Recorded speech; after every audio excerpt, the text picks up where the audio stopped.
Usually, when you think about going to a doctor or really seeking out any kind of healing, the boundary is incredibly clear. Right, it's a very standard transaction. Exactly. You sit on the paper covering the exam table. You explain your symptoms, and the physician hands you a prescription.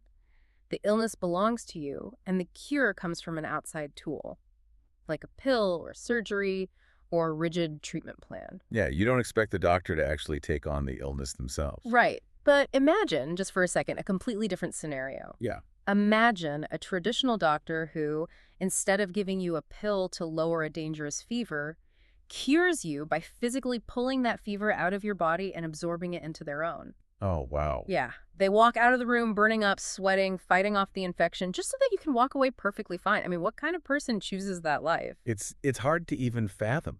It is, but that is the exact reality of the man we're looking at today in this deep dive.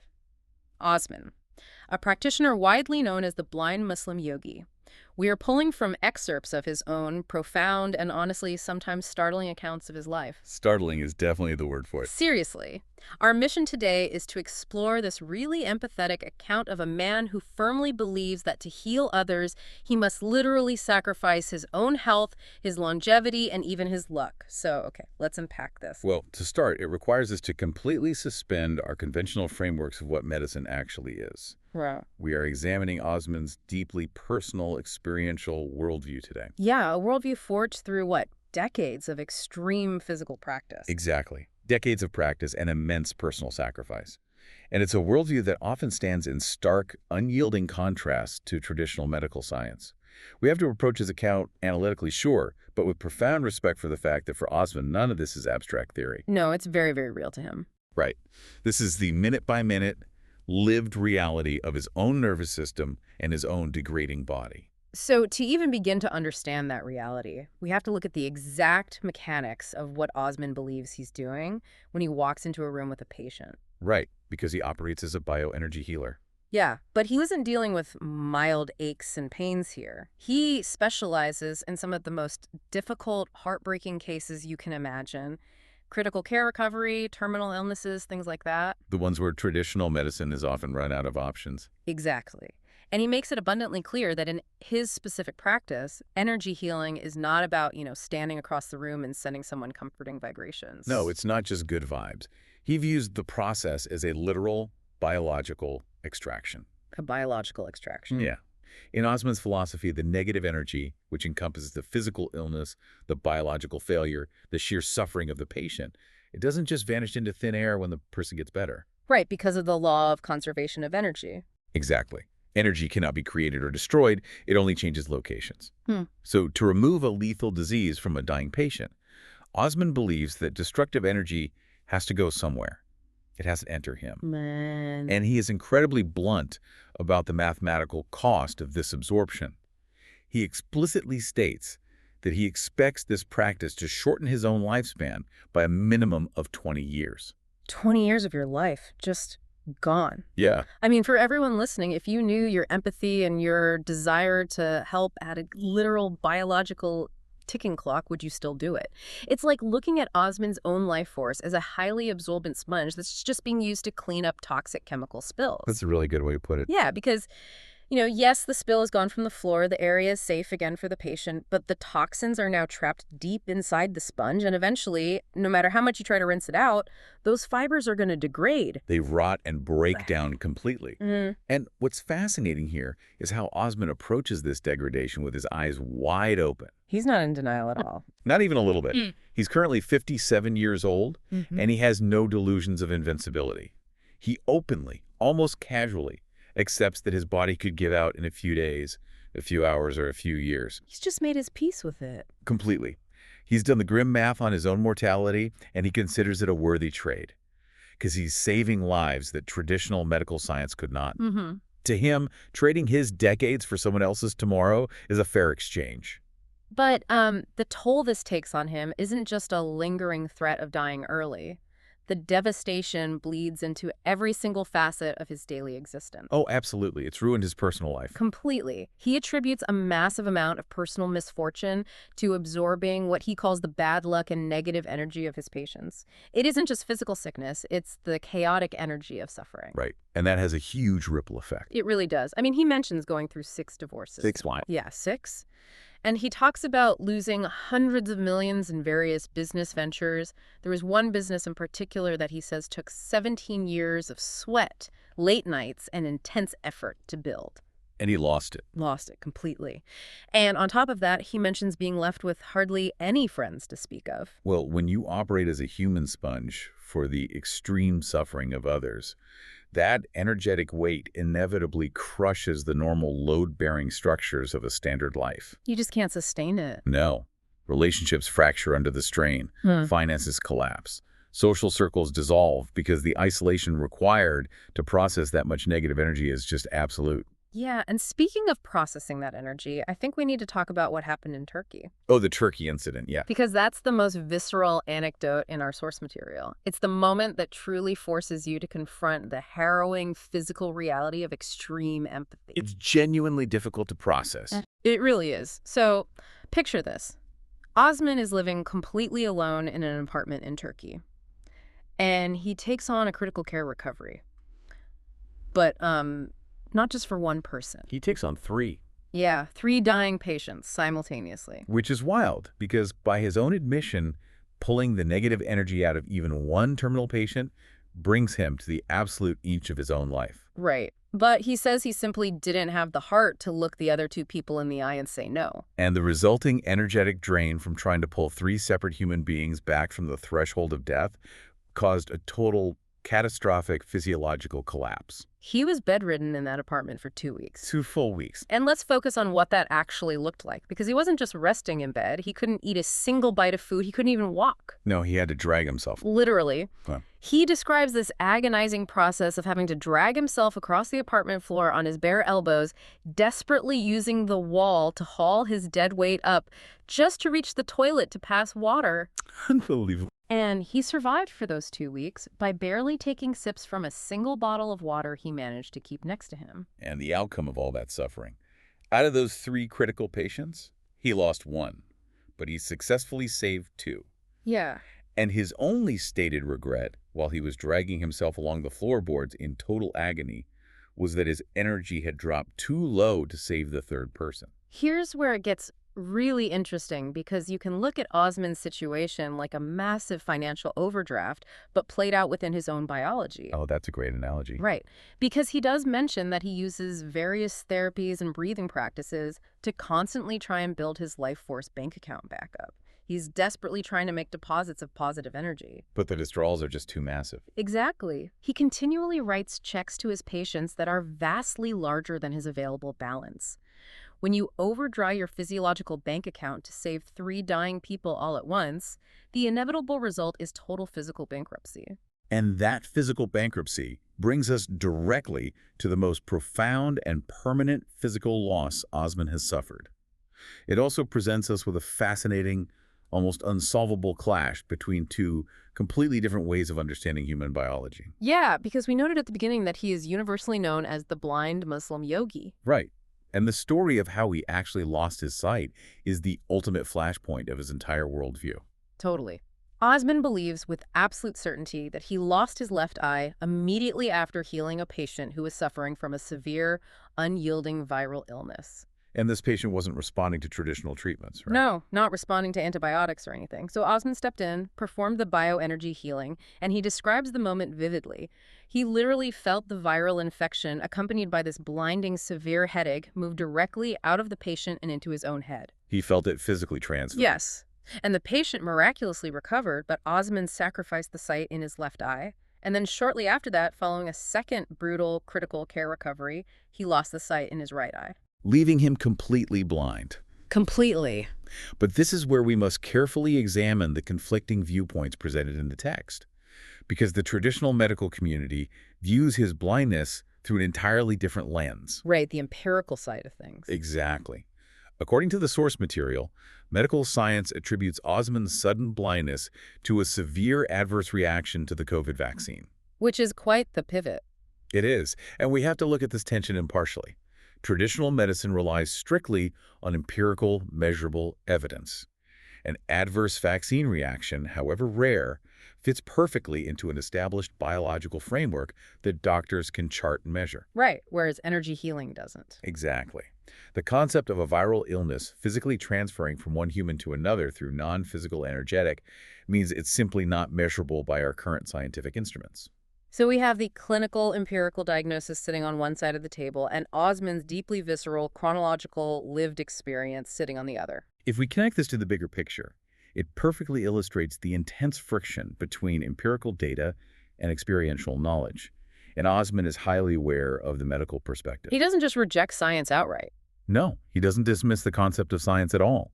He acknowledges that doctors need their empirical evidence to make sense of the world.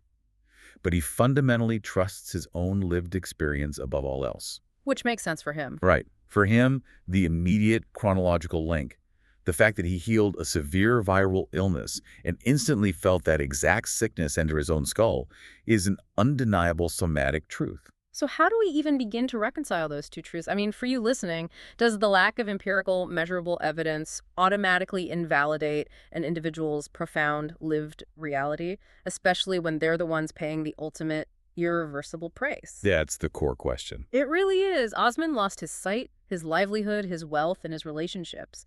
If the reality his body physically felt is that he traded his eyes for someone else's life, how does an outsider's medical chart change his internal truth? It forces us to question the very boundaries of how we know what we know. But understanding his absolute willingness to employ these extreme, self-sacrificing methods also forces us to ask a more historical question. Yeah, like how did he even get here? Exactly. How did a traditional practitioner of yoga end up abandoning the standard safe practices of his lineage to become such a radical, rule-breaking healer? Because Osman isn't just someone who woke up one morning and decided he had magic hands.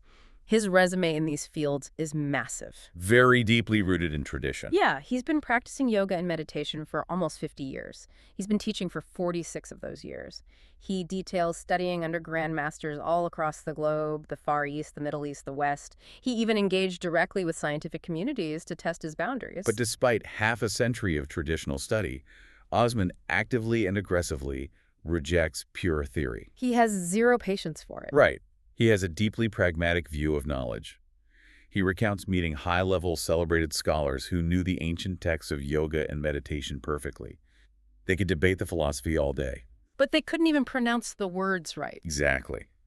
They couldn't even correctly pronounce the foundational Sanskrit terms for the practices they were lecturing on. Like annulum vilum, right? Yes, annulum vilum, which is alternate nostril breathing used to balance the nervous system, or nadi shodhana, the purification of the body's subtle energy channels.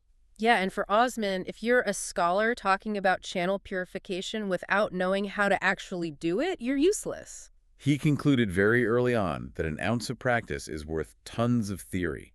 He only cares about what actually works in the room with a dying patient. And that relentless pursuit of what actually works led him to some pretty intense alternative conclusions about the history of this energetic science. He delves into this hidden history, noting his belief that much of this high-level energetic capability is actually secret knowledge that was historically utilized in military warfare. Wait, like military applications? Yeah, he claims these specific techniques were used to radically empower soldiers.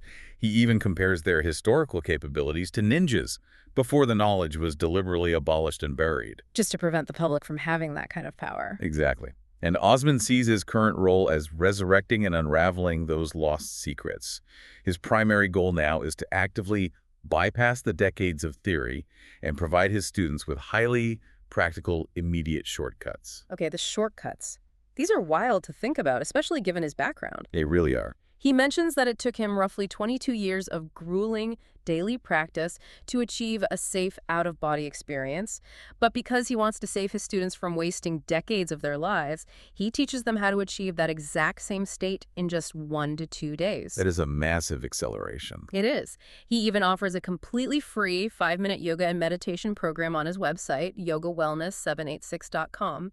Though we do need to explicitly note here, as Osman himself puts a clear disclaimer in his source material, that his therapies and programs do not replace traditional medical treatment. Right. That's an important caveat. But I have to push back on this idea of the shortcut. I mean, if it took a dedicated master like Osman 22 years to build the physical and mental capacity to safely handle these massive forces like Kundalini energy, which can severely damage your nervous system if awakened improperly, isn't giving a student the cheat code in 2 days incredibly dangerous. You're touching on the fundamental danger of his work. Doesn't that expose an untrained person to the exact same negative energies that are currently destroying Osman's own body? It does. And it is the central paradox of his entire teaching philosophy. You are absolutely right to question it. By providing a shortcut, you are taking a nervous system that hasn't spent 2 decades slowly widening its energetic pipes, and you are flushing a high-pressure fire hose of energy straight through it. Which sounds terrifying. If Osman is breaking down after 50 years of conditioning, a novice could be shattered. But Osman's counter-argument is that the modern world simply doesn't have 22 years to wait. The suffering is happening right now. Exactly. People are dying today, so the intervention has to be immediate. However, that intense fear of harming the next generation of healers is exactly what is driving his final, desperate, and current project. Yeah, because incredibly, despite the complete blindness, the poverty, the 6 divorces, and the crushing isolation, Osman remains overwhelmingly positive. There is really no bitterness in his accounts. None at all. Right now, in his late 50s, he is actively working on new experimental protocols to increase his own energy to what he calls a grandmaster level. He is actively searching for the elixir of life, or the formula for a deathless body. But we have to understand his core motivation here because it is deeply selfless. Yeah. Osman isn't searching for a magical elixir to extend his own life out of mere vanity. No, we already know he's fine with dying tomorrow. Right. He is looking for the solution because he recognizes that there are millions of energy healers, empaths, and practitioners out there globally who are facing these exact same energetic dangers he has suffered. He wants to protect them. His ultimate goal is that once he cracks the code, once he finds the exact protocol to counteract this massive influx of human negativity, he plans to share it online entirely for free to protect all the future healers who come after him. So what does this all mean? It's like watching a pioneer testing a dangerous new flying machine. They know the machine might crash, and they accept that they probably won't survive the process. But they're writing down every detail of the turbulence so the pilots who come after them can fly safely. This raises an important question, though, and highlights a staggering contradiction at the very core of Osman's philosophy. What's that? Here is a man who has totally accepted his own destruction, who is at complete peace with his physical end, yet he is simultaneously dedicating every single remaining ounce of his depleted energy to finding the secret to immortality, and all for the sake of people he will never even meet. Wow. As we wrap up this deep dive, we are left looking at the incredible, almost unbearable tension at the heart of Osman's story. A tension between two very different worlds. Exactly. Here is a master yogi who has willingly sacrificed his wealth, his eyesight, and potentially 20 years of his lifespan, existing completely in that gray area between empirical medical science and profound experiential sacrifice. He challenges our basic definitions of what care is, what medicine is supposed to be, and the brutal consequences of truly taking on another person's burden. So for you, listening right now, how does a story like this change your perspective on the nature of everyday empathy? It's a heavy thought. It is.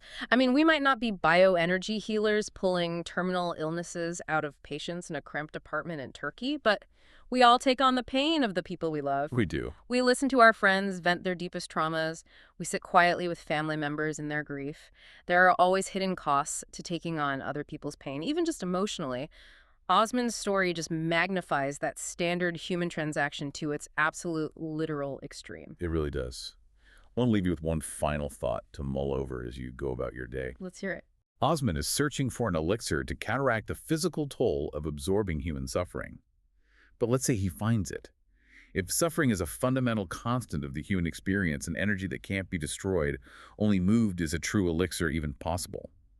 Or will there always be someone who has to pay the tab? It brings us right back to that traditional doctor, standing quietly by the exam table, deciding whether or not to pull the fever into their own body. Someone, eventually, has to burn. Thanks for taking this deep dive with us. We'll catch you next time.